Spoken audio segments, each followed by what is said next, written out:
Guys, so who are the toxic people? There are two types.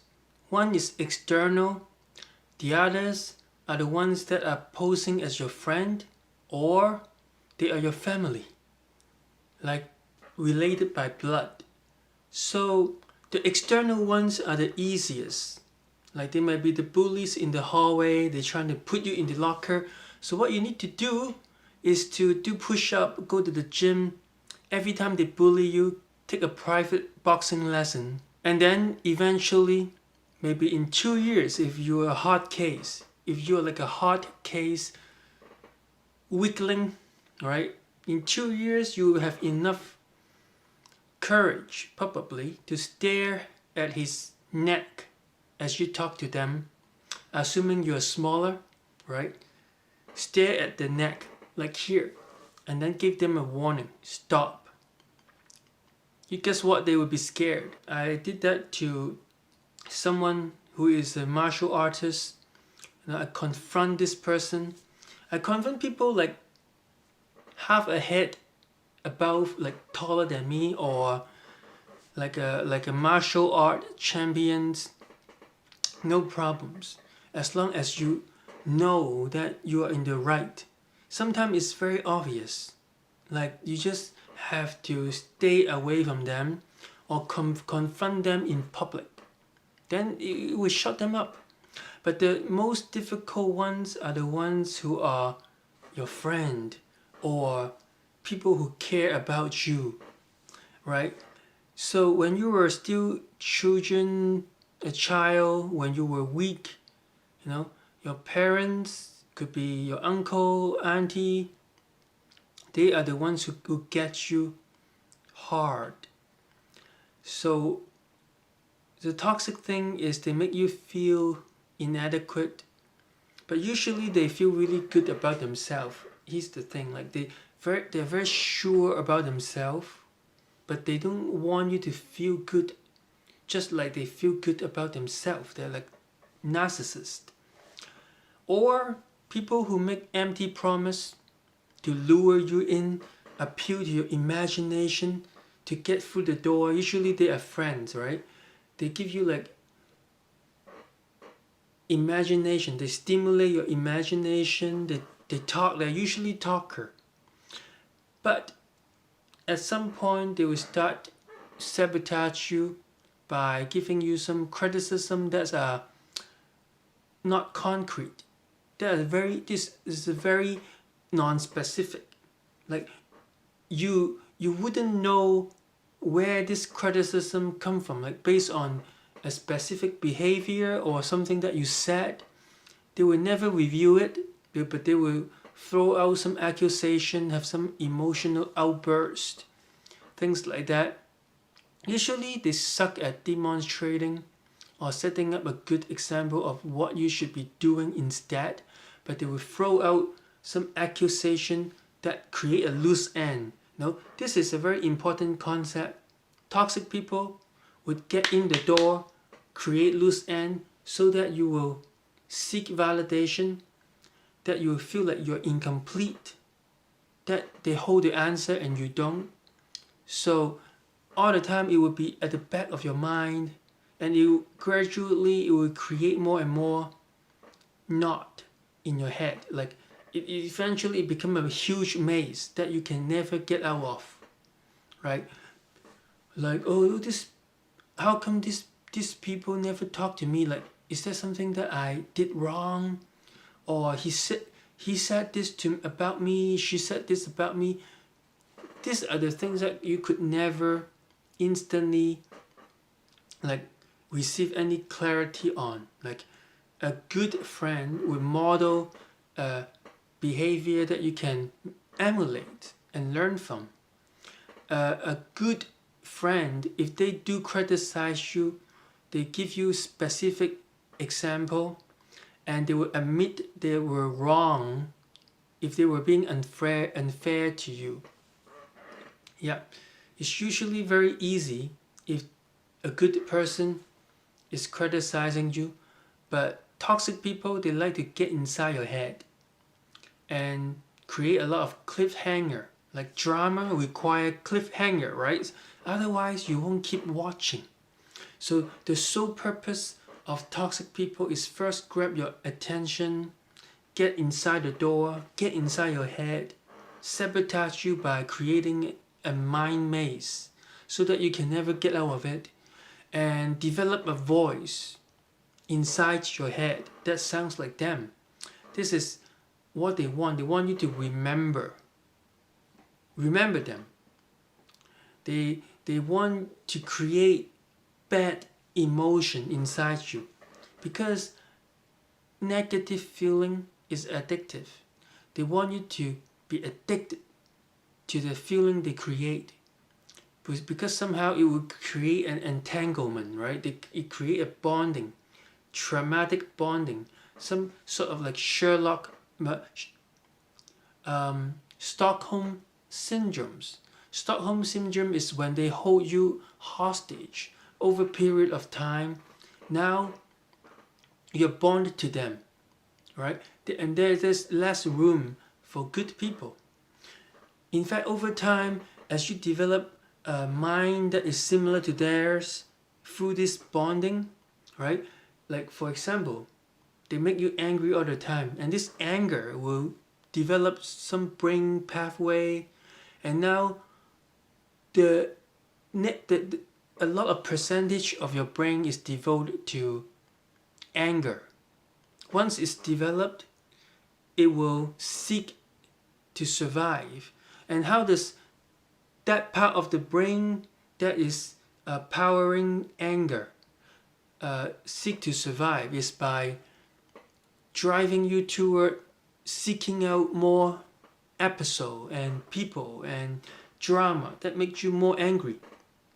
Now, by this point, the toxic person has a seat. In fact, I've noticed that some toxic family member would look at my facial expression. The moment I smile, the moment I have some like any hopes or dreams of friends coming over, they would do something to punish me for it. They would punish me for smiling by every time I smile, it's like a cue for them to start saying things. Even when they had nothing to say, nothing come to their head at the moment, they were still like you never like never what? Why are you always like this? Like there's like no sense to what they are saying, but the goal is to trigger me, to build a negative association, so that I will never smile, never bring friends over, never celebrate. And over time it became part of my personality. It's like a conditioning. So depends on the intelligence of the toxic people in your life. You know, they will tell lies, small lies. Some tell more complicated lies. Some even try to change your memory. How do they do that? Is by changing a little details each time you recall a memory that you share with them. Like say if you want to confront them about an empty promise they made or something they did wrong, they would say, oh, this is what you said. So they change a little bit of what you actually said, one word at a time, each time you recall it. So by gradually changing a little detail here and there, over time the whole story become totally different. Even the opposite of what it actually was, and it would favor them, and it would be not in your favor. And the whole story, the whole history would become like your fault. You would be the one who actually were the toxic person instead of them. So they change your memory, or they simply ignore you, dismiss it, and stick with the new accusation. Here's the thing, they keep throwing new accusation at you, like just when you were about to receive closure of the last accusation they thrown at you, right? Just when you were about to explain yourself fully and set the record straight, and you feel like, oh, I'm validated. The dopamine hit, right? The dopamine hit is you feel like you finally won the battle. Then they start a new battle. That's how they keep you on the hook, right? Because the moment they stop creating new drama, it's the moment they become boring. Then you will move on to another toxic person. They have to keep the victims, enslaved. So they will keep pushing the same button that used to work before. That's why a relationship with toxic people is look like recursive, like recursive bad pattern. Similar thing that have been done before will happen again soon. You know it. You know that you have been there before. But then they always have a way to get you to think, oh, maybe this time it will be different. This time he's really know he's wrong, or this time she really knows she's wrong. Maybe I will give them another chance. So when it comes to this, the Western philosophy of forgive and forget doesn't apply. Really. In fact, I think toxic people seek out good people who are good at forgiving. Because once you forgive, the ill feeling is gone. In fact, you get reward. The brain give you dopamine as every time you forgive someone. It become a bad habit actually. Because you are seeking out people that you need to forgive, because forgiving feel good. It's twisted. So every time they feel like, oh, I'm sorry, they give you some shallow apology that is like almost like non-apology, if you know what I'm saying. They get back through the door again, this time starting clean, start over, and then soon they will bring back the good old drama, just the same way, same pattern, all over again. And when you bring this up like, hey, we have been here before, and now the memory is like not working, or they play dumb, similar, right? Toxic people have very, very faulty memories. It's like the cause and effect doesn't apply to them. The moment they scratch you, like cut you open, to them it's the past. Why do you bring up the past? No, I'm not like that anymore. Even though I just stabbed you in the back seconds ago, but it's in the past. Right? Don't bring up the past. Like they're very good at using Christianity or like your religious programming to control you. Like they will tell you to forgive. They use those terms. Like chill, like, oh, it's not about ego. They use religious term to control you, like, oh, God told you that you need to things like that, right? So toxic people, they push button, they seek to manipulate, they seek to change your memory, make you feel unsure about what actually happened, and they have faulty memory, so that they will never they never know what the history actually was. They always change history in whatever way that favor them, or they think. So here's the thing. There is no point in trying to change a toxic person, because they're operating in a closed circuit, a closed system. Whatever you feed into the system doesn't change. No, it's like a decision tree. Decision tree. If you do this, I will say this and do that, if you do this, I will do this and do that. The whole decision tree is created to protect the whole inner system. You know, the reason why toxic people are toxic is because they already figure out how to deal with the external feedback. When people give them any constructive criticisms, or they try to help them, they always have some excuses inside them ready, you know, to reinforce this whole toxic system. Whatever you fit into their system, what return is always more poison. More poison. They can turn anything you give them, and ultimately it will just be the same shit coming back at you. So there's really no point. But there's always an illusion. It's like a mirage, an illusion that you're about to arrive the destiny. And it goes to this sunk cost effect.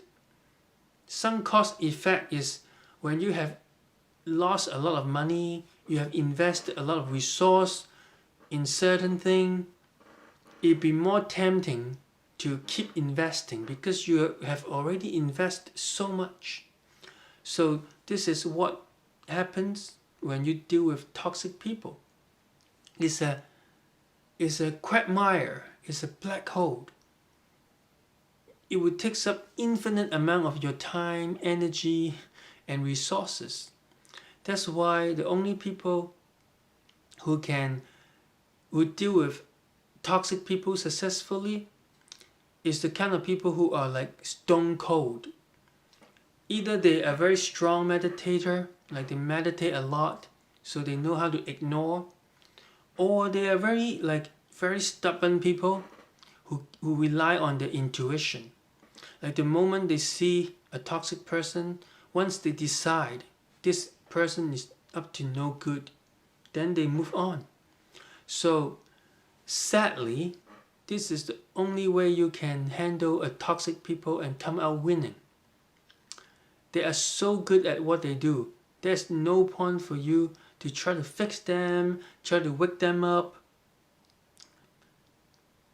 Okay, that's why the Western technology, let's call it technology of forgive and forget, and like providing therapy, asking intellectual question, prompting them to think and reflect, doesn't really work. You need the Eastern philosophy of like Zen. By ignoring them as useless chatter in the background.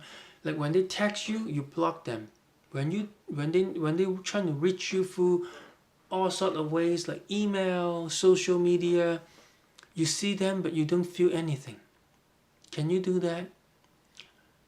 Don't use your emotion, because anger will seek an outlet. If you're still angry with them, deep down you will seek the validation. You will seek to release your anger through revenge or confrontation.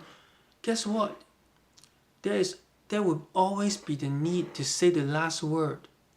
If they know your weakness is having the last word, that you need closure, that you need validation, guess what? They will never give you that. They will never give you that, because once you are given that, you will leave. They know how to control you. You will never have the satisfaction of what you want. That's the game. That's how they play the game. So what if the toxic people are your parents? Yeah, that's too bad. Life isn't perfect. That's why Buddhism in this when it comes to this situation really work. I believe in using all sort of modules, all sort of system, merging and combined to tailor you to your need whenever you need it. So when it comes to toxic people, sadly, letting go and being Zen is one of the most effective way. I know you want to have win-win situation. you want to like save people, but sometimes the only way to do that is to have tremendous self-control. You know, if you allow toxic people into your life, chances are you're addicted to social media also. Maybe you're also addicted to stimulation. Toxic people, they're very good at providing stimulation, even though it's negative one. Or they can be very funny too. They're very funny, entertaining, at least for the first few days. After they start over again, once again, they start over with you. They can seem like a very charming person or very good listener at the beginning. But once they get through the door, once they know they've got you, the abuse began once again. It's like it's a loop. It repeats over and over, same thing. They don't catch themselves, they don't stop the pattern. If you're trying to bring this up, it's like, hey, you have this pattern of doing things. It's like they don't see it. It's like the TV show Westworld, right? Those humanoid cyborg, they were programmed to not see outside the Westworld. So if you show them New York City, hey, this is the picture of New York City. See, you are living in an artificial environment. You are not a real human, you're a robot. But if you present evidence to them, they'll be like, I don't see anything. This is what toxic people be like. They have, over time, altered the brain through many, probably hundreds and thousands of wrong choice. Every bad choice they made fashioned their brain in a certain way. Like over time, the whole brain become like so far gone that the system is now closed, right? By bonding with them, you are getting that thought virus that will over time reprogram your brain, and you too will pass the point of no return if you let them. So yeah, this is what toxic people do, and the only way to do it is to reprogram your brain by cutting them off, develop a new programming. You know, maybe you will have to hire an assistant to read your mom's text message to avoid the negativity. Keep a distance. If they are extremely toxic, you will have to talk to them only once a year, or not even. So thank you, like subscribe and like this video, and I will see you again.